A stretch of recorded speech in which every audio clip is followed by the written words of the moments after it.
अस्सलाम वालेकुम and welcome to the programme sports 21। I am your host Mohammad Yasir. Programme में अपने बात करते हैं जनाब खेलों के हवाले से।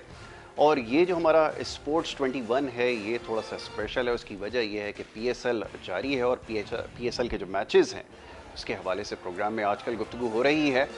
गुज़िश्ता रोज़ जो मैचेस हुए हैं उसके ऊपर आज प्रोग्राम में तफसील से गुफ्तगू करेंगे क्योंकि आज मैच में डे ऑफ है, लेकिन आने वाले फिक्सचर के हवाले से हमें बात करनी होगी। और आजकल मौजूद गुफ्तगू इंडिविजुअल परफॉर्मेंसेस है। इंडिविजुअल परफॉर्मेंसेस हमने देखी है, एक दो बड़ी ज़बरदस्त परफॉर्मेंसेस गुज़िश्ता रोज़ भी हमें नज़र आई हैं। ख़ास तौर पर प्लेयर टू वॉच इस वक्त हैं शाहनवाज थानी, बाबर आजम, शर्जील। ये वो खिलाड़ी हैं जो इस वक्त लाइमलाइट में हैं और इन्हीं की परफॉर्मेंस के हवाले से आज गुफ्तगू भी होगी और उसके साथ साथ पॉइंट्स टेबल के हवाले से भी आज प्रोग्राम में बात करेंगे। इसके अलावा बहुत सारे और दीगर मामलात और मौज़ूआत हैं जिसके ऊपर आज हम बात करेंगे। आपके सवालात का सिलसिला भी जारी है और कोशिश यही होती है कि ज़्यादा से ज़्यादा देखने वालों के पैगामात और सवालात को प्रोग्राम में शामिल किया जाए। आज बड़े ख़ास मेहमान स्टूडियोज़ में हमारे साथ मौजूद हैं और उनसे आज हमारी गुफ्तगू रहेगी इन तमाम मामलात पर। ख़ास तौर पे इस जो सेकंड लेग है इसमें जो मैचेस अब तक हुए हैं उसके ऊपर बात करेंगे और ख़ास तौर पे जो लाहौर कलंदर्स के जो फैंस हैं उनकी बहुत सारी शिकायतें मौसूल हुई हैं कि उनकी टीम परफॉर्मेंस के हवाले से जो है प्रोग्राम में गुफ्तगू कम हुई है। तो आज ये आपकी जो शिकायत है उसे भी दूर किया जाएगा। सबसे पहले स्टूडियोज़ में मौजूद मोअज़्ज़ज़ मेहमानों को वेलकम करूंगा और उसके बाद फिर हमारी गुफ्तगू जारी रहेगी। सबसे पहले मोअज़्ज़ज़ मेहमान जनाब मुनीर उल हक साहब हमारे साथ इस PSL जो स्पेशल एडिशन है 6 का इसमें मौजूद होते हैं, आज भी हमारे साथ यहाँ मौजूद हैं। उनको मैं वेलकम करूँगा। Thank you so very much, बहुत शुक्रिया भाई प्रोग्राम में हमें वक्त देने के लिए। दूसरे एक और बड़े ख़ास मेहमान हैं, पहली दफ़ा हमारे प्रोग्राम में तशरीफ़ लाए हैं और आप उनको ख़ुद भी देखते हैं मुख्तलिफ़ प्रोग्राम्स में। स्पोर्ट्स का अपना शो भी है जो एक प्राइवेट चैनल से देखते हैं, अच्छी गुफ्तगू करते हैं, अच्छा अंदाज़ है। अब्दुल गफ़ार साहब, मैं उनको वेलकम करूँगा। Thank you so very much for programme में आपने हमें वक्त दिया और आज गुफ्तगू रहेगी। जी मुनीर भाई, सबसे पहले तो गुज़िश्ता रोज़ जो परफॉर्मेंसेस रही हैं उसके हवाले से बात होगी। कल जब हम शो कर रहे थे मुझे याद है एक वक्त ऐसा था कि लगता ऐसा था कि 130 कराची के लिए बनाना मुश्किल होगा क्योंकि ख़बर एक आई थी रफ़ीक अंसारी की जानिब से कि जनाब मैच जो है वो 109 रन है और 17 ओवर हो चुके हैं। उसके बाद फिर दानिश अजीज़ का एपिसोड स्टार्ट हुआ और उसका क्लाइमेक्स इतना ज़बरदस्त हुआ कि वो मैच विनिंग इनिंग साबित हुई है। प्लीज़ स्टार्टिंग विद दानिश अजीज़। सबसे पहले बहुत शुक्रिया यासिर, आपके तमाम देखने वालों को मेरा सलाम। और आज जो एक ख़ास मेहमान प्रोग्राम में है अब्दुल गफ़ार, थोड़ा सा मैं इनका इंट्रोडक्शन करा दूं। प्लीज़ देखिए, एक तो यंग हैं और ऊपर से एक्सपीरियंस्ड भी हैं। 12 साल इनको हो गए, माशाल्लाह। यंग। मेरी इनसे मुलाकात हुई थी नेशनल स्टेडियम कराची में कई साल पहले। उसके बाद फिर बातचीत होती रही। ये उन जर्नलिस्ट में एक हैं कि जिनके बारे में कहते हैं ना क्यूरियोसिटी, मतलब हर वक्त इनको फिक्र होती है कि कहीं से कोई ब्रेकिंग न्यूज़ मिल जाए और मैं फ़ौरन उसको अच्छे जर्नलिस्ट की पहचान है। बिल्कुल। डॉन टेलीविजन का बहुत मशहूर प्रोग्राम है स्पोर्ट्स का रिप्ले, उसके ये एंकर हैं। डेली ऑलमोस्ट प्रोग्राम होता है जी। साथ साथ जो है वो इनका अपना यूट्यूब चैनल है cricket talk with Abdul Gaffar जो बड़ा फेमस है। इनकी जो सबसे अच्छी चीज़ मुझे लगती है वो यही लगती है कि इनको हर वक्त फिक्र होती है। अभी आप मुझसे बात कर रहे हैं ना तो हो सकता है कि ये सब न्यूज़ देखने में लग गए होंगे, कोई न्यूज़ तो नहीं आ गई, कोई ब्रेकिंग भी दे जाए। Very good, very good. Welcome to K21। बहुत बहुत शुक्रिया गफ्फार आपका। जो बात आपने की कल दानिश अजीज़ का तो वाकई बिल्कुल यूनिक हो गए ना। एक ओवर में 33 रन, और कल जब मैं जल्दी में था तो मैंने तो सिर्फ 27 रन कहे थे, लेकिन वो नो बॉल पे भी छक्का लगा था। तो वो तो ऐसा था कि उसने तो उस ओवर में ही मैच को कराची के हक में इस हिसाब से कर दिए थे। कराची एटलीस्ट साइकोलॉजिकल एज हो गया था उसको कि इतना बड़ा टारगेट हो गया है कि उसको वो डिफेंड कर सकते हैं। अब हम बात करते हैं कि ये जो 4 टीमें हैं, अब जाहिर है पॉइंट्स टेबल का सिलसिला खत्म। अब 4 टीमें हैं, कल क्वालिफायर भी और कल फर्स्ट एलिमिनेटर भी है जी। तो जो क्वालिफायर है उसमें जाहिर है फर्स्ट और सेकंड टीमें खेलेंगी। कल भी इनके दरमियान मुकाबला हुआ था, लेकिन कल थोड़ा हल्का मुकाबला इसलिए था कि दोनों ने अपनी टीम में काफ़ी तब्दीली की हुई थी। लेकिन बहरहाल एक दूसरे से मुकाबला तो था, तो थोड़ा सा जीती इस्लामाबाद तो उसको थोड़ा सा एज तो उस हिसाब से रहेगा। तो इस्लामाबाद की टीम ने सबसे ज़्यादा पॉइंट्स हासिल किए हैं। इस्लामाबाद की टीम सबसे ज़्यादा जेल नज़र आ रही है। इस्लामाबाद का हर खिलाड़ी मुझे बड़ी अच्छी परफॉर्मेंस देता हुआ नज़र आ रहा है। उनके दोनों फॉरेन प्लेयर्स, चाहे मुनरो हो ख्वाजा हो, दोनों बहुत अच्छी फॉर्म में हैं। आसिफ अली का फॉर्म में आ जाना, इफ्तिखार का फॉर्म में आ जाना, शादाब का फॉर्म में आ जाना, उनके लिए हर चीज़ बहुत अच्छी चल रही है। मोहम्मद वसीम जूनियर, बहुत अच्छा टैलेंट उनको मिल गया है, ऑलरेडी मिला हुआ है पहले से, और उसने प्रूव किया है कि उसमें टैलेंट है। तो उनकी टीम का तो खैर बिल्कुल अपनी जगह है कि वो टीम बिल्कुल चैंपियन बन सकती है, हक भी रखती है जिस तरह से उन्होंने स्पेशली सेकंड लेग में उन्होंने अबू धाबी में जो खेला है। मुल्तान की टीम एंटायरली डिफरेंट टीम। मैं मेरी अगर पर्सनल चॉइस पूछेंगे, मैं कराची का फैन हूँ, लेकिन जिस तरह मुल्तान ने कारकर्दगी की है PSL में, from nowhere till second position, बहुत बड़ी चीज़ है। आज हर तरह से मैचेस जीते हैं, प्रेशर में भी रहे, सब कुछ रहे, लेकिन उनकी टीम भी कंबाइंड एफर्ट के साथ खेल रही है। बॉलिंग में शाहनवाज धानी, इमरान ताहिर एक्सेलेंट परफॉर्मेंस दे रहे हैं। रिजवान पे ऊपर पूरी टीम डिपेंड कर रही है। खुजिल शाह के लिए भी अच्छा मौका है कि एक आध अच्छी वो इनिंग्स खेल जाएं। शान मसूद तो ने मेरा कल ख्याल बड़ा है अच्छा ये नॉक खेला, बहुत बिल्कुल। अच्छा होगा। और जो फर्स्ट एलिमिनेटर है उसमें पेशावर ज़ल्मी कराची किंग्स, तो मैं चाहूंगा इस पर अब्दुल गफ्फार से हम राय सुनते हैं वो किसको सपोर्ट कर रहे हैं और किसको सपोर्ट कर रहे हैं। That is more important. Yes Gaffar ji. बिल्कुल। और यासिर, जैसे मुनीर साहब ने पहले मैच के बारे में बताया, और आई थिंक सबसे अच्छी बात ये है, I think before we talk about the playoff eliminator, I think सबसे अच्छी बात ये है, जूम आउट करें सिचुएशन को। इन हालात में इस लीग का यहाँ तक पहुँच जाना बगैर किसी हादसे के, बगैर किसी कोविड टेस्ट के, आई थिंक ये बड़ी ब्लेसिंग है। And Pakistan cricket board authorities, I think जहाँ उनको हम बड़ा उड़ाते हैं, जहाँ तनकीद का निशाना बनाते हैं जो हुआ जाने से पहले, but I think they deserve lot of credit, lot of appreciation. आज अभी इस शो से पहले जब अपने शो में उस्मान ख्वाजा से बात कर रहा था, ही इज ऑस्ट्रेलियन क्रिकेटर, तो उन्होंने बड़ी तारीफ की, उन्होंने कहा बहुत अच्छे इंतजाम हैं, और उन्होंने कहा कि हमें भी लग रहा था एक मौके पर कि IPL के बाद फौरन बाद PSL जैसे टूर्नामेंट या किसी भी टूर्नामेंट का निकाह बहुत मुश्किल होगा, but Pakistan cricket board somehow, and I think they did a great job कि उनको pull off किया, करा लिया। पहली बात तो ये, I think this marvellous news, हम सब भी एंटरटेन्ड हुए और सारे स्टेक होल्डर थे, तो हम सबका भी इससे बड़ा मफाद है। और आई थिंक कल जो दोनों मैचेस हैं, सबसे अच्छी ब्यूटी आई थिंक यही है दोनों मैचेस की। मुनीर साहब ने बहुत ज़्यादा तारीफ की इस्लामाबाद यूनाइटेड की, लेकिन मुझे उलट लगता है कि जब आप बहुत सारे मैचेस जीत कर आते हैं ना, तो प्रेशर भी आप पर आ जाता है, क्योंकि फिर अगली टीम जैसे इस्लामाबाद, मुल्तान सुल्तान भी कैपेबल है, बट मुझे लगता है कि थोड़ा सा कहीं इस्लामाबाद यूनाइटेड इस प्रेशर में तो नहीं होगा, because they one lot of matches, और ये है तो एलिमिनेटर नहीं है, क्वालिफायर है, उनको दूसरा मैच मिलेगा। रही बात पेशावर कराची की, आई थिंक वो तो बड़ा ही pressure cooker sort of match होगा, और दोनों टीमों में मैच विनर्स हैं। पेशावर के बाद ऑब्वियसली उनकी बॉलिंग, स्पेशली फास्ट बॉलर, क्योंकि लास्ट मैच इरफान नहीं खेले थे और 2 स्पिनर खेले थे, तो ठीक ठाक पिटाई हो गई, बट स्टिल अगर हम देखें कि इरफान जब आएंगे, वहाब होंगे, उमैद आसिफ होंगे, तो इनके पास एक बड़ा अच्छा कॉम्बिनेशन पेस अटैक है। कराची के बाद उनकी स्ट्रेंथ है, इनकी स्ट्रेंथ से जो सामना करेगी उनकी बैटिंग, क्योंकि बाबर, शर्जील, गुप्तिल, ये एक वाकई वर्ल्ड क्लास बैटिंग अटैक है, जिसमें कोई ऐसा नहीं है कि बहुत नवारद किस्म का प्लेयर खेल रहा होगा, एक्सपीरियंस हो। ये तीनों वर्ल्ड क्लास प्लेयर हैं, ऑन गिवन डे इनमें से कोई एक सेंचुरी कर सकता है, 80 कर सकता है। तो आई थिंक ये जो एलिमेंट है ना, पेशावर की बॉलिंग वर्सेस कराची की batting, that is going to be very interesting. अच्छा, और इसी वजह से मैच का एक सरप्राइजिंग एलिमेंट है, वो है अहमद वसीम की शक्ल में, जो आउट ऑफ नोवेयर बड़ा नॉक खेल जाते हैं अगर, तो मैच की पोजीशन चेंज हो जाती है। ये भी देखना होगा कि अब इस टीम के अंदर से जो सरप्राइजिंग फैक्टर होगा, क्योंकि ऑन पेपर देखें तो दोनों टीम हमें तकरीबन बैलेंस नजर आ रही है। यानी कि अगर शर्जील की बात की जाए तो बड़ी वॉलेटिलिटी है परफॉर्मेंस के अंदर। कभी हम देखते हैं कि बहुत ज़्यादा स्ट्राइकिंग, जब रन वेट होता है उससे खेल रहे होते हैं, देन अगेन नेक्स्ट मैच के अंदर फिर एक डाउनफॉल आता है। तो ऑन पेपर तो बराबर है, लेकिन उसमें एक एक्स फैक्टर होगा दोनों टीमों के पास। कराची के पास शायद अहमद वसीम की शक्ल में, देन वो लेफ्ट आर्मर जो है अफगान जो अंडर 16 का जो बॉलर है वो नूर अहमद। अच्छा, ये 2 बड़े इंपॉर्टेंट प्लेयर है। पेशावर में कौन नजर आता है जिसको आप समझते हैं कि सरप्राइजिंग फैक्टर है और ये वंडर्स जो है वो कर सकता है अगर उसको मौका मिले? देखिए, ऑब्वियसली अबरार ने जब डेब्यू किया पेशावर ज़ल्मी के लिए 3 विकेटें ली, दूसरे मैच में उनको जरूर रन पड़े, बट आई थिंक उनके लर्निंग कर्व था। Usman Khawaja world class Australian opener, उनसे मार खा के भी आप सीखते हैं, यही है PSL की रियल गेम जो पाकिस्तान क्रिकेट को है। तो आई थिंक कराची किंग्स का भी खुफिया हथियार जो है वो पिछले मैचों में स्पिन बन गया अचानक से। इमाद ने बहुत अच्छी कैप्टनसी की है, स्पेशली लाहौर वाले मैच में जहाँ उन्होंने स्लिप ली हुई थी, बेन डंग को स्लिप में आउट करा दिया। बड़ा मुश्किल होता है T20 में 10 ओवर के बाद स्लिप लेना। तो आई थिंक दोनों टीमों के पास आपने बिल्कुल ठीक निशानदेही की, एक्स फैक्टर और कुछ ऐसे हैं ट्रम्प कार्ड जो यंग बच्चे हैं, और स्पेशली अबरार हैं उनमें, जहाँ वकार सलाम खेले थे।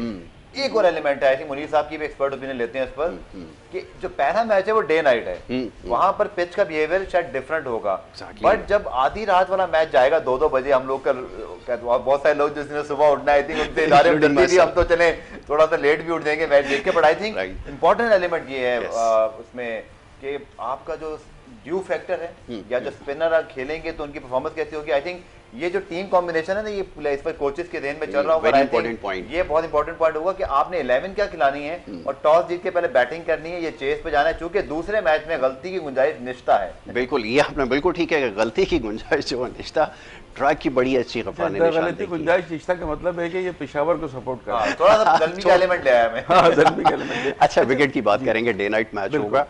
मिडिल ईस्ट के अंदर दिन के वक्त ट्रैक ज़्यादा ड्राई होता है और जब विकेट तैयार होता है तो थोड़ा सॉफ्ट होता है, फिर उसके बाद वो ग्रेजुअली थोड़ा जब ड्राई होता है तो ज़्यादा उसके ऊपर कनेक्ट हो रहा होता है। अच्छा, टॉस फिर इसके अंदर इंपॉर्टेंट होगा, जैसे हम पिछले मैचेस में देखते आए, इसके अंदर भी टॉस इंपॉर्टेंट होगा आप समझते हैं? क्योंकि ऑन पेपर जैसा भी गफार ने कहा कि तकरीबन बराबर बराबर का मामला है, क्या कहेंगे? देखिए, टॉस का अगर पहले मैच में अंदाजा होता है कि ड्यू है, क्योंकि वहाँ तो आपके पास एक चांस है जो पहला मैच है, सेकंड मैच में कोई चांस नहीं है। तो अगर ड्यू हमें पता चलता है तो जो टीम टॉस जीतेगी वो पहले बॉलिंग करेगी ताकि वो ड्यू का फायदा उठा सके, जो मुझे लग रहा है। देखिए, पेशावर की टीम में 3 प्लेयर ऐसे हैं जो बहुत एक्सपीरियंस्ड हैं। ये जो इनके कप्तान हैं पेशावर ज़ल्मी के, उनकी विकेटों की तादाद अब 90 हो चुकी है, सबसे ज़्यादा विकेटें ली हैं। अगर इनके ओपनर की बात करें कामरान अकमल की, तो उनके सबसे ज़्यादा छक्के हैं, 83 सिक्सेस वो अब तक लगा चुके हैं। तो अगर उनके शोएब मलिक की बात करें तो शोएब मलिक से ज़्यादा एक्सपीरियंस प्लेयर कोई पाकिस्तान में नहीं है, और जितना एक्सपीरियंस उनका है बहुत कम लोगों का T20 में। तो ये सारे फैक्टर हैं जो हमें नज़र आते हैं कि उनके साथ उनको दे सकते हैं, उनको उनके साथ चल सकते हैं। दूसरी तरफ कराची में अगर तने तना बाबर की क्लास है ना जो चल गए, तो वो बहुत कुछ कर सकते हैं। शर्जील अगर वो इनिंग्स खेल गए जिससे हम चाह रहे हैं कि शर्जील की कोई बड़ी इनिंग्स हमें मिले, वो कर सकते हैं।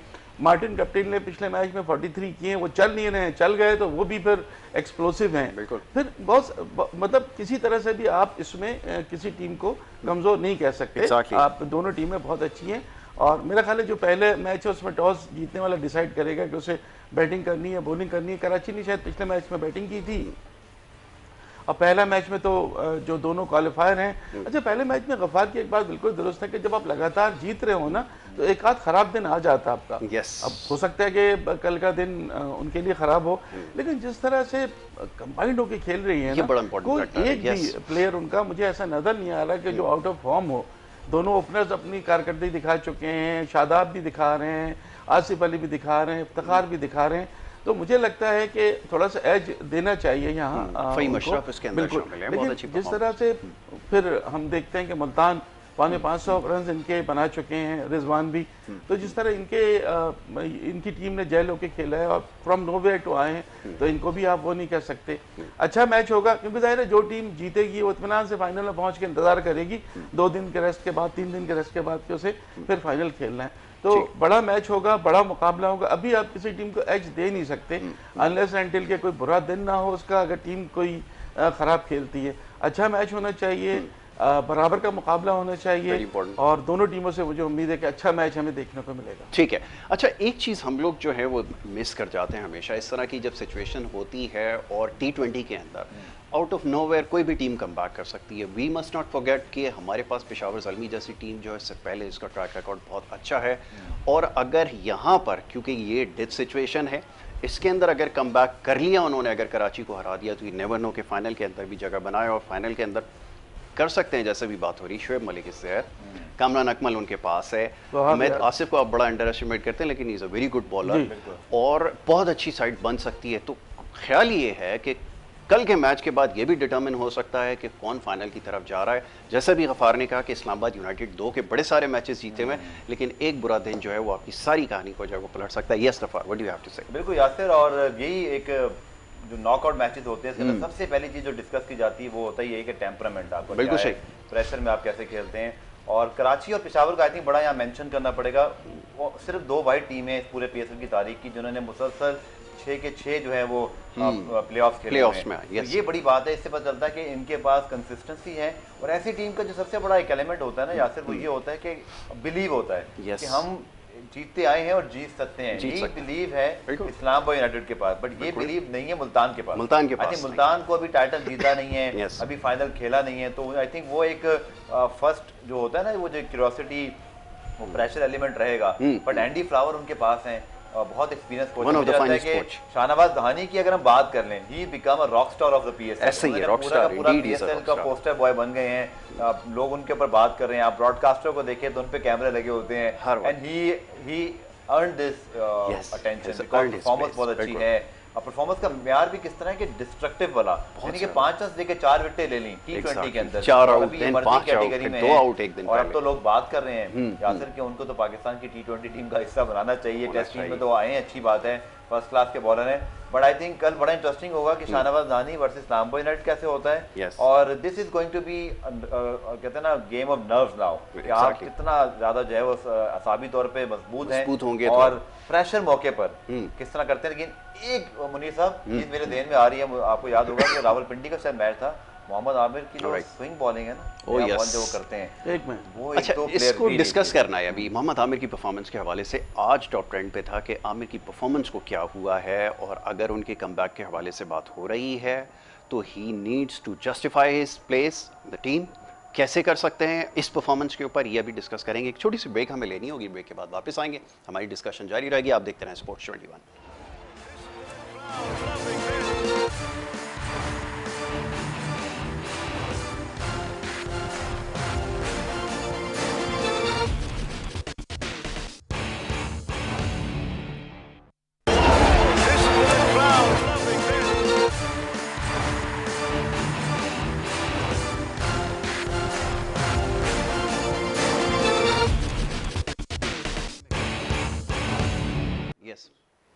Welcome back once again. आप देख रहे हैं स्पोर्ट्स 21। ब्रेक पे जाने से पहले जनाब गुफ्तगू हो रही थी कल के मैचेस के हवाले से और आने वाला जो प्ले ऑफ का जो अब मरहला स्टार्ट होगा, इसके ऊपर हम बात हो रही थी, इस पर गुफ्तगू करेंगे मज़ीद।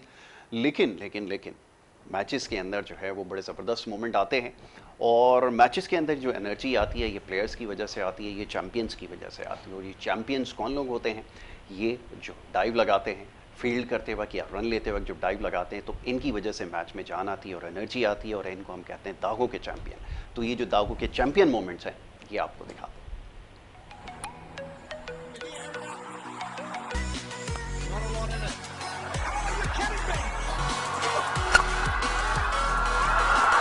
From Shadab Khan, powered down the ground. He gets enough of this. Yes, he does. Straight up the chin. Gordon says, "Leave it to me." Oh, brilliant! He's hardly had to move.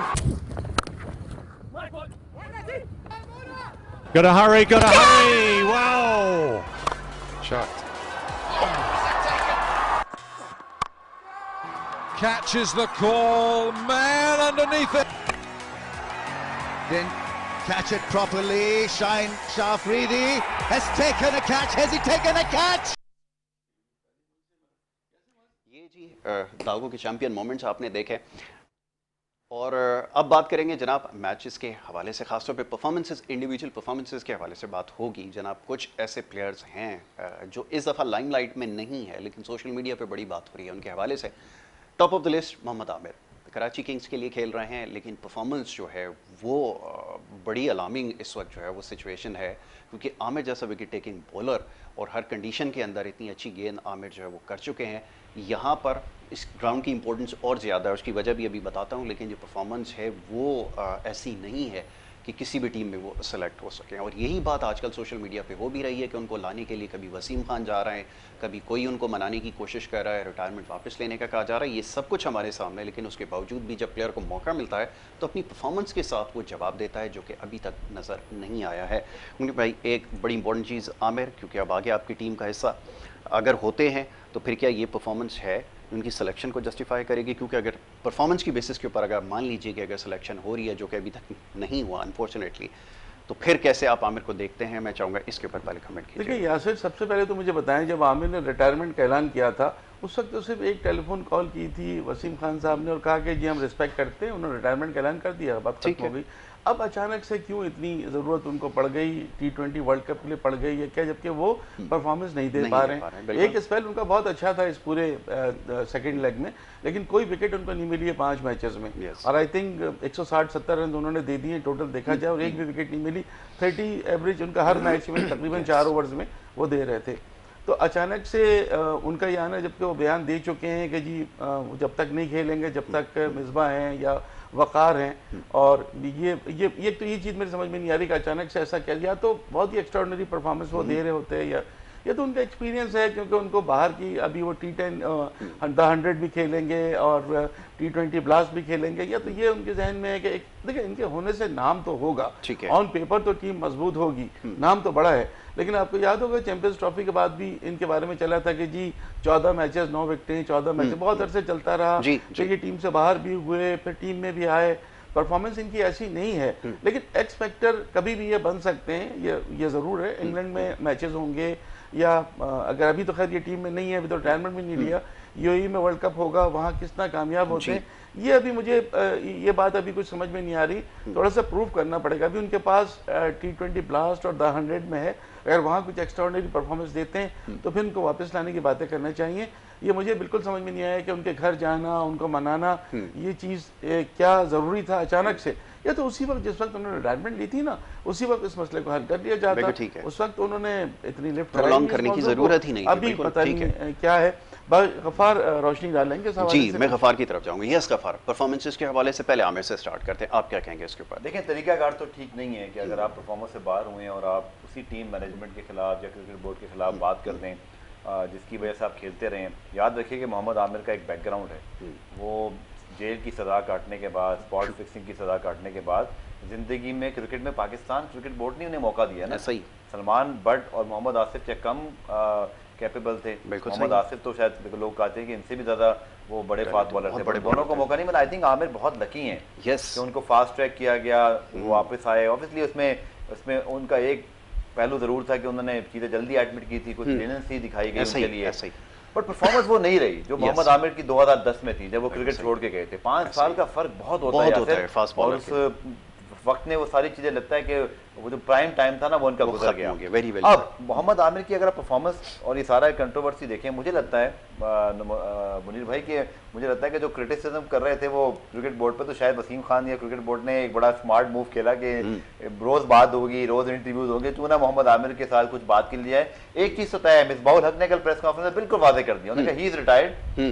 अब domestic में performance देंगे, उमर अकमल के लिए भी बात है, के लिए बात है, आमिर के लिए भी, कि आप आपकी परफॉर्मेंस या तो PSL में हो सकती थी, वो हुई नहीं हुई, तो अब आपको परफॉर्मेंस देनी है डोमेस्टिक क्रिकेट के अंदर, आप परफॉर्मेंस देंगे तो आप कंसिडर हो जाएंगे, वो भी जब आप रिटायरमेंट वापस लेंगे। बट ये कोई अच्छी मिसाल नहीं कायम हुई है जो सारा एपिसोड हुआ है। आई थिंक क्रिकेट बोर्ड ने शुरू में जो डील किया था, मुझे लग रहा था कि बड़ा ठीक है, अगर प्लेयर नहीं खेलना चाहता तो ठीक है, 100 बिस्मिल्लाह, बहुत सारे प्लेयर हैं आपके पास, नसीम शाह भी हैं, शाहीन शाह अफरीदी भी है, लेकिन एक एलिमेंट जरूर है यासिर जो आप भी मानेंगे कि हमारी फास्ट बॉलिंग में एक्सपीरियंस है। अब वहाब हो, आमिर हो या कोई भी ऐसा फास्ट बॉलर, आइडियली मैं कह रहा हूँ आइडियली वर्ल्ड में इनके साथ होना चाहिए। शाहीन के ऊपर आप अभी एकदम से ज्यादा रिलाई नहीं कर सकते। आपका अगर मेन फास्ट बॉलर इनएक्सपीरियंस है, लीडर ऑफ द अटैक, तो खुदा ना खास्ता अगर वो इंजर्ड हो जाएगा तो फिर आपकी पूरी बॉलिंग लाइन क्लैप्स होती है। तो आई थिंक वहाब, रियाज या आमिर आइडियली कुछ अर्सा भी टीम के साथ होने चाहिए, स्पेशली T20 और वनडे में, चूंकि इनके 3 वर्ल्ड कप 3 साल में आ रहे हैं। और अभी आपके पास ना तो हारिस सुहेल तवक्कुआत पे पूरा उतरे हैं, ना नसीम शाह उतरे हैं, ना इसके साथ साथ हाँ ये जरूर है कि हसन अली की वापसी एक ब्लेसिंग इन डिस्गाइज है। आई थिंक वो शाहीन को कर सकते हैं, लेकिन आई थिंक जो मोहम्मद आमिर वाला मूव है, मुझे लगता है मुनीर भाई की PCB ने स्मार्ट मूव किया है कि क्रिटिसिज्म हो रहा है, इसको जरा संभाल लें। अब आप देखिए तोपें खामोश हो गई हैं। मुझे थोड़ा सा PCB के हवाले से पिछले दिनों आपको पता है बहुत कंट्रोवर्सीज रही सहाफियों की और PCB के जो चीफ एग्जीक्यूटिव। मैं तो हम लोग तो बिल्कुल इंडिपेंडेंट तज्जिया देते हैं ना, हमें किसी से वो नहीं है, लेकिन मुझे ये बताएं कि मिसबाहुल क्रिकेट कमेटी में थे, वहाँ से उनको लाना, आप सारे इख्तियारात उनको दे दिए, एक एक करके वापस ले लिए, फिर अजहर अली को कप्तान बना देना, वो भी बैक हो गया। उसके बाद आपने इससे पहले सबसे बड़ी गलती की कि आपने जो कप्तान है सरफराज, उनको तीनों फॉर्मेट से हटा दिया, टीम से हटा दिया। उस वक्त T20 में जो है वो टीम आपकी नंबर 1 थी और सरफराज का T20 टीम से बाहर होना बनता नहीं था। डैमेज हो गया ना, देखिए अब तो बात ये गलतियां जो मैंने आपको निशानदेही की हैं, ये गलतियां उनकी अपनी थी ना, जो खुद ही उन्होंने मतलब मान लिया बात में। अजहर अली कप्तान नहीं थे टेस्ट के, ले आए आपने, जो सबको सारे इनको दे दिए थे इंचार्ज। अब देख लें आज वो इस्लामाबाद यूनाइटेड के लिए खुद इनको कहा गया था लास्ट ईयर कि हमने इनको मौका दिया है इस्लामाबाद यूनाइटेड की कोचिंग करें। कॉन्फ्लिक्ट ऑफ इंटरेस्ट बिल्कुल, जब आप पाकिस्तान की टीम के हेड कोच हैं तो आपको नहीं करना चाहिए। तो बहरहाल वो सारी चीज़ें हो गई। देखिए, लेकिन मैं जो सहाफ़ी जो हैं वो सब मेरे बहुत अच्छे दोस्त हैं, आप भी जानते हैं, गफ्फार भी जानते हैं, लेकिन मैं फिर भी ये कहूँगा पर्सनली इन चीज़ों को नहीं लेना चाहिए कि जी वो ब्रिटिश हैं या इनकी तनख्वाह इतनी है, इससे हमें कोई नहीं होना चाहिए। हाँ, जो उनसे काम उनके हो रहे हैं उस पर आप ज़रूर तनकीद करें, जैसे मैंने आपसे कहा। वो अकाउंट फॉर तो है ना इसके लिए। देखें, जो अब ये जो स्ट्रक्चरल चेंजेस आई हैं, ठीक है जी, डोमेस्टिक के अंदर जो कुछ हुआ है, डिपार्टमेंट क्रिकेट के साथ जो कुछ हुआ है, क्लब लेवल के साथ जो कुछ हुआ है, उसके लिए अकाउंट फॉर तो वसीम खान है या नहीं है, ये तो सवाल पूछा जाता रहेगा कि आपने जब आके रिफॉर्म्स लेकर आए, नो मैटर वो किसी ने भी किया, वो पेट्रन इन चीफ ने किया हो, एग्जीक्यूटिव ने किया होगा किसी ने, लेकिन आप उसके लिए अकाउंट फॉर हैं। और अगेन हम तो अभी इसको गो थ्रू कर आ गए ना, लेकिन ये नुकसान अब एक बहुत बड़ा वैक्यूम आपने क्रिएट कर दिया है, इसके लिए कौन जवाब देगा? सवाल ये पैदा होता है। ये तो क्रिटिसिज्म होता रहेगा, क्रिटिसिज्म तो होता रहेगा, लेकिन आपको पता है कि इसके पीछे कुछ टेस्ट क्रिकेटर हमारे गए भी थे और बात भी की थी पेट्रन से, लेकिन वो नहीं मानने क्योंकि शुरू से ये कहना है कि नहीं जी मुझे ये डोमेस्टिक स्ट्रक्चर पसंद नहीं है। उस पर ये सिलसिला चलता रहेगा, इस पर बातें होती रहेंगी, लेकिन फिर भी किसी की सैलरी पर या किसी के ब्रिटिश नेशनल होने पर शायद हमें एतराज नहीं करने चाहिए। हमें एतराज नहीं, हमारी फैकल्टी के कुछ लोग हैं जिनको एतराज है, वो हाईलाइट करते हैं, वो भी सही। मैं पर्सनल की बात कर रहा हूँ, मैं पर्सनल की बात कर रहा हूँ। देखिए पर्सनल अगर आप किसी को भी, अब देखें चेयरमैन साहब भी तो इतने बड़े आदमी हैं, उनकी तो आप डिग्निटी पे कोई बात नहीं कर सकते ना। आपको जो भी आपको कहना है, आपको जो भी है आप वो कहें, लेकिन कुछ काम ऐसे भी हैं जो अच्छे हुए हैं, जैसे मिसाल के तौर पर जो फॉरेन टीमें आ रही हैं उसके लिए काफी कोशिश की गई है। वो तो स्ट्रगल अपनी जगह है, लेकिन उसमें एक और भी बड़ा इंपॉर्टेंट पॉइंट है, हम बड़ी जल्दी ये जैसे अभी आमिर वाला इशू हुआ है ना, आमिर वाले इशू में उनका घर पे जाना वो मुझे समझ में नहीं आता, नहीं आया। अच्छा चलिए, अब एक चीज और गफार डिस्कस कर लेते हैं। अब बाकी जो रेस्ट ऑफ द टीम है उसके हवाले से भी बात करें, खास तौर पे जो अब यंगस्टर्स को जो इंडक्ट किया गया है, starting with Azam Khan. Performance के हवाले से बड़ी बात हुई कि जी नहीं हैज़ लॉस्ट सम वेट, बड़ा अच्छा हो गया, ट्रांसफॉर्म हो गया है, क्या परफॉर्मेंस है, सिलेक्शन जस्टिफाइड है? क्योंकि जो पीछे जो क्यों में जो यंगस्टर्स हैं वो ये कहते हैं कि यार जब हम कंसिस्टेंट परफॉर्मर रहे हैं, डोमेस्टिक में परफॉर्म किया, नेशनल T20 को तो आप कंसिडर नहीं करते, PSL को आपने अपना स्टैंडर्ड सेट किया है, तो फिर कैसे जस्टिफाई करेंगे? देन अब टैलेंट पे हमारा जो कंसर्न है वो ये कि बॉलिंग के अंदर आपके पास नसीम शाह ज़ाया होता हुआ नज़र आ रहा है, वेरी सॉरी, हसनैन ज़ाया होता हुआ नज़र आ रहा है। इस तरह और बहुत सारे ऐसे प्लेयर्स हैं जो सिर्फ हमारी गलत पॉलिसी की वजह से यूटिलाइज क्योंकि सही नहीं किया गया, ज़ाया होता हुआ नज़र आ रहा है। एक बड़ा सीरियस कंसर्न है। गफार बिल्कुल, देखिए इंडिविजुअली मेरे ख्याल में हम बात करने के बजाय अगर एक प्लानिंग की बात कर लें ना, हाँ ज़्यादा तो इंग्लैंड में आपको याद होगा 35 भी हम लेके गए हुए हैं। बिल्कुल, मुझे समझ नहीं आ रही कि आई थिंक अब मुनीर साहब ने भी पढ़ा वो स्टेटमेंट मोहम्मद वसीम का PCB की जानिब से कि भाई हमें जो है ना कोई लॉजिस्टिकल इशूज़ हैं, वीज़ा इशू हैं। आज उमर फारूक जो कि क्रिकेट फॉर पाकिस्तान के कॉरेस्पॉन्डेंट हैं, बहुत अच्छे सहाफ़ी हमारे दोस्त भी, उन्होंने बड़ा अच्छा ट्वीट किया। उसने बोला कि ये आम आदमी के प्रॉब्लम है, आपके और मेरे, हमने इंग्लैंड जाना है तो कैसे जाना है, ये तो क्रिकेट बोर्ड है भाई, क्रिकेट बोर्ड है, इनके लिए क्या प्रॉब्लम है कि अगर ये शोएब मकसूद को, शाहनवाज धानी को देखिए 8 मैच खेल रहे हैं या सिर्फ वहां पर 3 पहले इंग्लैंड में, 5 वेस्ट इंडीज में, और वेस्ट इंडीज के मैचेस तो अभी महीनों बाद हैं, महीने बाद हैं। तो आपको कोई ना कोई राह निकालनी चाहिए।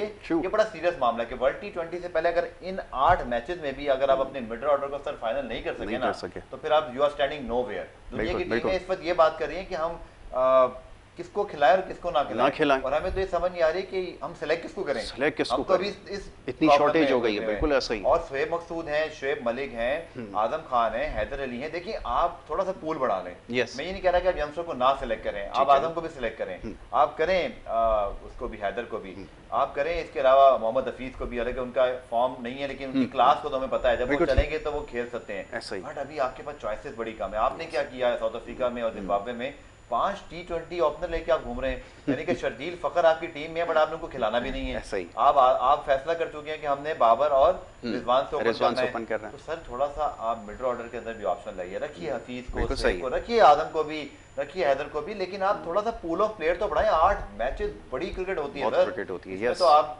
या तो अगर आप फॉर्म में नहीं है तो आप खिला के उसको खिलाड़ी का और बेड़ा गर्क हो जाएगा, ऐसा ही है। या अगर उसकी फॉर्म है तो तब भी मुझे लगता है कि उसको रेस्ट चाहिए, फॉर्म खत्म हो जाती है। 8 मैचेस मुनीर साहब मेरे ख्याल में बहुत बड़ी क्रिकेट है जो बहुत लंबा है, सही और लगातार 8 मैचेस खेलने हैं, यानी लगातार बीच में कोई और वनडे या कलामी इसमें सर जो आपकी ये जो क्वारंटीन के मसले हैं, खिलाड़ी पहले ही परेशान है, फैमिली से दूर है, उनको 7-7 दिन के कमरे में रहना है, तो थोड़ा सा आई थिंक उनके ऊपर परफॉर्मेंस का प्रेशर भी होगा मुनीर भाई। ये प्रेशर, ये साइकोलॉजिकली आपने मैनेजमेंट को सोचना पड़ेगा कि आप रोटेशन करें थोड़ी सी। सर पाकिस्तान क्रिकेट बोर्ड अगर चाहे तो मेरे ख्याल सेम डे भी वीजा आ सकता है, वो इशू नहीं है। और अगर चार्टर्ड फ्लाइट है तो वो भी इशू नहीं है। और इमरान रंधावा पेशावर ज़ल्मी के प्लेयर हैं, वो अब तक जा ही नहीं सके, उनको वीजा ही नहीं मिला। ये भी है जी। अच्छा देखिए 3 प्लेयर ऐसे हैं जो T20 टीम में अभी परफॉर्मेंस पे होना चाहिए। शाहनवाज धानी उसमें नंबर 1 है, उसके बाद शोएब मकसूद हैं और फिर शोएब मलिक हैं। ये 3 को आपको अभी पाकिस्तान टीम में ट्राई करना चाहिए। मिसबा की प्रेस कॉन्फ्रेंस कल हुई थी, मैं सुन रहा था, वो कह रहे थे कि हमें इन 8 मैचेस से टीम बनाने में मदद मिलेगी, लेकिन मेरे ख्याल इन 8 मैचेस के बाद टीम बनाने का टाइम नहीं रहेगा, वक्त निकल चुका होगा। इसलिए आपको न्यूजीलैंड और फिर इंग्लैंड के 2 T20 आपको मिलेंगे, आपको मैचेस इतने मिलेंगे नहीं, तो आप उस वक्त का क्यों इंतजार कर रहे हैं? आप यही टीम क्यों नहीं बनाते हैं? अगर आपको 3 खिलाड़ी, देखिए हफीज का आउट ऑफ फॉर्म होना तो फिर शोएब मलिक की एंट्री जरूरी हो जाएगी। एक एक्सपीरियंस प्लेयर चाहिए होता है। अभी 250 यहाँ कर चुके हैं, हो सकता है कि कोई अच्छी इनिंग्स खेलकर पेशावर ज़ल्मी को टाइटल जितवा दें, फाइनल में पहुंचा दें, यू नेवर नो। उनमें ये है नजर आता है, वो टीम को लेकर कम से कम दूसरे खिलाड़ी को अपने साथ खिला भी सकते हैं, ये भी चीज उनकी है। तो ये 3 खिलाड़ियों के लिए तो पाकिस्तान देखिए इसमें कोई वो नहीं है यार, किसी की इंसल्ट नहीं होगी, परफॉर्म कर आ रहे हैं आपके लिए, बिल्कुल एक क्लियर बात है, आप किसी को वो ना करें, आप 3 एडिशन कर दें। और जिन खिलाड़ियों को सेलेक्ट कर लिया गया है, चाहे फॉर्म में है या नहीं, उनको बाहर ना करें, उनको वहां जाने दें। अगर वो अच्छा परफॉर्म कर गए तो बहुत। अच्छा, एक और बड़ा इंपॉर्टेंट फैक्टर है, एक ओवर से हीरो बन गया दानिश अजीज। हालांकि वो बड़ा प्रॉमिसिंग क्रिकेटर है, लेकिन उसने थोड़ा सा अंडर परफॉर्म किया था, इस वजह से ट्रैवलिंग का फैक्टर जो है हम हमेशा भूल जाते हैं। एक ऑस्ट्रेलिया की और एक कैरेबियन की फ्लाइट ना प्लेयर को फारिग कर देता है, इतना लंबा ट्रैवल करना पड़ता है, ये सारी चीज़ें भी हमें देखनी होगी। तो ये गफ़ार आपने बिल्कुल ठीक कहा कि हमें प्लेयर्स के ऊपर से ज़रा प्रेशर भी कम करना है और हमारे पास ऑप्शन ज़्यादा होने चाहिए। 8 मैचेस का मतलब ही कि एक बहुत बड़ा टाइम पीरियड है जिसके अंदर ये होगा, और उसमें क्योंकि आप कंडीशंस वहाँ की भी इतनी जो है वो फेवरेबल नहीं होती। याद रखें कि उस सीज़न के अंदर आपको बहुत ज़्यादा इंजरीज़ का खतरा होता है। गॉड फॉरबिड कोई अगर क्रिटिकल इंजरी हो गई, लेट्स से न्यूजीलैंड के अंदर जैसे बाबर के साथ एक सेटबैक हुआ था, फिर आप क्या करेंगे? जरा ये बताइए सेकंड ऑप्शन के बारे में, क्योंकि मैनेजमेंट को सोचना पड़ेगा हमारे पास क्या कोई ऑप्शन अवेलेबल है। लेट्स से अगर कैप्टन, अगर खुदा ना करे गॉड फॉरबिड, अगर कोई इंजरी हो जाती है, रिप्लेसमेंट में आपके पास है कि फिर आगे आप मूव फॉरवर्ड कर सकें? जी देखिए, मेरे ख्याल में बिल्कुल आपने ठीक कहा कि कोविड की सूरत हाल और फिर इतना बड़ा डिस्टेंस, क्योंकि इंग्लैंड का तो फिर इतना ज़्यादा नहीं, 8 घंटे कैरेबियन में तो आपको अमेरिका जाना है, अमेरिका उसके बाद फिर जाना पड़ता है। वहाँ पे ट्रिनिडाड में है या दूसरी जगहों पर है तो वो अलग मसले हैं। तो आई थिंक थोड़ा सा आपको पूल ऑफ प्लेयर आपका बड़ा होना चाहिए, आपके पास बैकअप्स होने चाहिए, फास्ट बॉलिंग में भी, स्पिनर में भी। और आई थिंक पाकिस्तान का सबसे बड़ा जो इशू है ना लिमिटेड ओवर्स क्रिकेट में यासिर, वो है आपका मिडल ऑर्डर और मैच फिनिशर वाला। दानिश अजीज तो टोटली ऑफ कलर लगे थे इंटरनेशनल क्रिकेट में, बट मुझे बड़ा इंप्रेस किया उन्होंने। बट क्या आप एक्सपेक्ट कर रहे हैं कि जैक विल्डर जैसे बॉलर जो है वो उनको इंटरनेशनल क्रिकेट में मिलेंगे? ये भी एक फैक्टर है, आप थोड़ा सा इस बारे में भी जांचिए, थोड़ा लॉन्ग रन दीजिए। अच्छी बात है। आई थिंक दानिश अजीज को भी आप एक मैच पे अभी उतना रेट ना करें, अच्छा खेलें, बट एक ओवर की वजह से आप समझ लें कि टर्न अराउंड आया था मैच में, जिनका नाम बड़ा मुश्किल भी है जैक विल्डरमथ का, और साथ अभी उतने एक्सपीरियंस नहीं है। ठीक है, दानिश ने फायदा उठाया इस चीज का, which is good for Danish, but आप इंटरनेशनल क्रिकेट के अंदर एक्सपेक्ट करते हैं बेटर ओपोनेंट, बेटर। लेकिन गफार, क्वेश्चन रिमेन सेम कि फिर आपके लिए, क्या सबके लिए, सारे प्लेयर्स के लिए पॉलिसी एक ही है? क्योंकि यहाँ पे बहुत सारे ऐसे प्लेयर्स हैं जो सिर्फ एक इनिंग के ऊपर, एक परफॉर्मेंस के ऊपर आपने सेलेक्ट किया है टीम के अंदर, तो ये तो फिर जस्टिफाई नहीं करता। ये बात सही है, मैं आपसे कंप्लीटली एग्री करता हूँ कि कंसिस्टेंट परफॉर्मर को ही मौका देना चाहिए। यहाँ पर एक एक परफॉर्मेंस वाले टीम के अंदर सेलेक्ट होकर आए हैं और आपने उनको खिलाया है, तो ये तो फिर बोर्ड को सोचना चाहिए ना कि फिर वो एक पॉलिसी ऐसी डिज़ाइन करे कि जिसके अंदर जो कंसिस्टेंट परफॉर्मर, और अगेन आई वुड से कि इसमें नेशनल T20 के अंदर जो परफॉर्मेंसेज हैं आपने उसको यकसर नज़रअंदाज किया है, बहुत सारे ऐसे नाम हैं, तो क्यों नहीं ये पॉलिसी डिज़ाइन की जाती? मैं चाहूँगा इस पर ज़रूर कमेंट करें। देखिए, पाकिस्तान क्रिकेट बोर्ड जब टीम अनाउंस करता है ना, एक चीज़ सोचिए कि चलें मीडिया के जरिए उनको बात करने का मौका मिलता है, सवालात भी होते हैं, लेकिन एक चीज़ है, आप शर्जील खान को लेकर आते हैं जी कि उनकी परफॉर्मेंस जो है ना वो बड़ा स्किल जो है ना वो हम काउंट कर रहे हैं। आपने उमर अकमल को इंग्लैंड से वापस भेजा हुआ है, ऐसा ही, तो आपने डबल स्टैंडर्ड खुद क्रिएट कर दिया। अब आपका डोमेस्टिक क्रिकेटर यासिर, आप खुद बताएं, आप भी डोमेस्टिक क्रिकेट फॉलो करते हैं, अब शर्जील खान की जो फिटनेस है, आदम खान की जो हमने जिस तरह की फील्डिंग देखी, टैलेंटेड है, मैं उनको बहुत ज़्यादा हाईलाइट भी करता हूँ कि उनके पास दिल है, शॉट खेलते हैं, बट आप पॉलिसी यूनिफॉर्म रखें कि हर प्लेयर के लिए जाना फिर एक चीज हो, एक ही वो ऐसा ना हो कि अब जुनैद खान को आपने बिल्कुल भूल गए, अहमद शहजाद कहीं नजर नहीं आ रहे, अभी आपने जो नेशनल हाई परफॉर्मेंस सेंटर के लिए जो कैंप नहीं अनाउंस किया, बेसिकली वो प्रोबेबल हैं जो टेस्ट में नहीं है। बिल्कुल ठीक है। एक चीज याद रखिए कि बतौर क्रिकेट बोर्ड आप पेरेंट बॉडी कस्टोडियन है, आप हमेशा आउट ऑफ फॉर्म प्लेयर को ही सपोर्ट करेंगे जो आपका काम है। इनफॉर्म प्लेयर के लिए तो मीडिया भी है, असद शफीक फैंस नो भी है। हैं, असद शफीक कहाँ है, जुनैद खान कहाँ है, अहमद शहजाद कहाँ है, उमर अकमल से गलती हो गई बट उसकी वापसी अगर होगी तो क्या मोहम्मद आमिर फास्ट ट्रैक हुए तो उमर अकमल के लिए आपने क्या सोचा हुआ है? आप डबल स्टैंडर्ड ना क्रिएट करें, सख्ती रखें तो फिर पूरी रखें, सपोर्ट सबके लिए एक ही policy, uniform policy. I think ये बात होगी कि सख्ती की है सबके साथ है, ठीक है, अगर आप किसी को रखेंगे अलग बुनियाद पर, किसी अब खुशदिल शाह जो है वो आपकी टीम से, आपके प्लान से टोटली ड्रॉप हो गए, टोटल ड्रॉप हो गया, बट बाकी जो प्लेयर हैं वो आपके प्लान में शामिल हैं। आसिफ अली चले, आपने उनको ज्यादा खिला दिया, बट आसिफ अली की तरह क्या खुशदिल को आप चांस नहीं दे सकते थे? खुशदिल किसी और प्लेयर को भी आप जिम्बाब्वे के खिलाफ चांस देते ना उसको, जहां उसने रन भी बनाने थे। एग्जैक्टली, एक एलिमेंट भी आई थिंक थोड़ा सा आप लड़कों को ना जब चांस दें तो ये भी याद रखें वो खेल का रहा है। ऑलराइट ऑलराइट, ठीक है, we running out of time, आखिरी मिनट हमारे पास है और इस वक्त टेस्ट के हवाले से हमारा टेस्ट से क्योंकि ज़्यादा लगाव है और एक बहुत बड़ा इवेंट हो रहा है इस वक्त, New Zealand versus India, world test championship, मैं इसके बारे में चाहूँगा आखिर में कमेंट कर दें। देखिए वर्ल्ड टेस्ट चैंपियनशिप में अभी जो ताज़ा तरीन सूरत हाल थोड़ी देर पहले तक थी, इंडिया की टीम पहली इनिंग्स में 217 रन बनाकर आउट हो गई थी और आज जो इंडिया ने अपनी आखिरी 7 विकेटें गंवाई हैं वो सिर्फ 70-71 रन पर उनके, तो आज का जो पहला न्यूजीलैंड का मुनीर भाई कोई आउट नहीं है, it's a good start for them. तो अब तो उनके पास जितना ज़्यादा ये होता रहेगा उतना ही दिलों की धड़कन भारत की तेज होती रहेंगी। आज मौका था भारत के पास, तकरीबन 150 रन के साथ उन्होंने आगाज किया था, 3 विकेटें थी तो उनका मौका था 300 350 करते तो बहुत अच्छा उनके लिए मैच हो जाता, लेकिन आज काइल जेमिसन का दिन था, फाइफर किया उन्होंने और अपनी टीम को बहुत अच्छी पोजीशन पर ले आए। बिल्कुल ठीक है, थोड़ी सी ओवरहेड कंडीशंस जो हैं वो थोड़ी सी मुश्किल होती हैं इंग्लैंड में इस सीज़न के अंदर, लेकिन एनी उम्मीद करते हैं कि इसको कंप्लीट होता हुआ देखें। मैच को बड़ा इंटरेस्टिंग मैच है। Gruffudd, thank you so very much, बहुत शुक्रिया आपका, अपने प्रोग्राम में हमें वक्त दिया। मुनीर भाई आपका बहुत शुक्रिया। नाज़रीन, ये आज हमारा प्रोग्राम था, बात हुई आज कुछ इंडिविजुअल परफॉर्मेंसेस के हवाले से और आने वाले जो प्ले ऑफ्स का जो सिलसिला स्टार्ट होगा उसके ऊपर हमने गुफ्तगू की है और ये इंशाल्लाह आगे सिलसिला जारी रहेगा। प्रोग्राम का वक्त क्योंकि यहाँ पे ख़त्म हो गया, इजाज़त आपसे लेनी होगी, अपना बहुत ख्याल रखिएगा। मोहम्मद यासिर को और हमारी टीम को दीजिए इजाज़त, अल्लाह ने के बाद।